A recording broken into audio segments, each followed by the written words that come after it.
পুরো ভারতকে মানচিত্র থেকে মুছে দেব।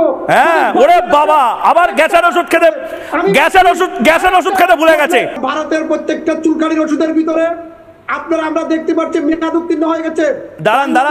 দাঁড়ান গেস্ট টিমকে বলবো আগে টিকিট কাটতে। এসাদের ভাগ হবে না, এই জোকারির ভাগ হবে না, ফ্রিতে দেখা যাবে না। আমি আপনাকে বলি শেখ হাসিনাকে যারা অবৈধভাবে এই লেকচার পরে মারুন, এই লেকচার পরে মারুন। চুরি করেন কেন? নরেন্দ্র মোদী চুরি করেন কেন? এই চুরি করেন কেন? এই ভুট্টা চুরি করেন কেন? খেতে পান না? ভুট্টা চুরি করতে আসেন কেন ভারতের? গম চুরি করতে আসেন কেন ভারতের?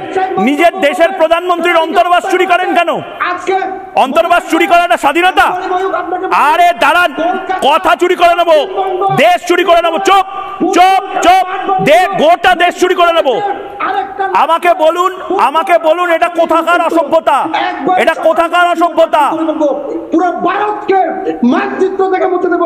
হ্যাঁ, ওরে বাবা, আবার গ্যাসের ওষুধ খেতে ভুলে গেছে। আমি তো আমার গেস্ট টিমের সৌমি, দেবরাজ, মনীষা প্রত্যেককে বলবো প্রতিদিন গ্যাসের ওষুধ প্রথমে দিতে। এই গ্যাসের ওষুধ খেয়ে আসে না, মাথায় উঠে যায় এর গ্যাস। আমরা বাংলাদেশি, আর আমাদের বাংলাদেশি তো কি হয়েছেন? বাংলাদেশিরা তো বাংলাদেশি হবে, আবার কি হবে?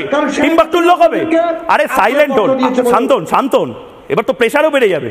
প্রেশার বেড়ে গেলে ভারত থেকে যদি প্রেশারের ওষুধ না পাঠান আবার বুকে ব্যথা লাগবে।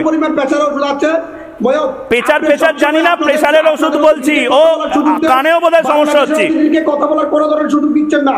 পুরো কলকাতা, পশ্চিমবঙ্গ, ত্রিপুরা, আসাম, যদি বাংলাদেশে আরেকটা লাট পড়ে এই যে স্থানগুলোকে, এই রাজ্যগুলোকে শ্মশান ক্ষেত বানিয়ে দেওয়া হবে, ফুটবল খেলার মাঠ বানাবো।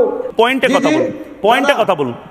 আপনাদের মোহাম্মদ ইউনূস দেশটাকে চালাতে পারছে না, আর উল্টো দিকে ভারতের অসম লড়াইটা লড়তে হচ্ছে। কোনো শব্দ নাই।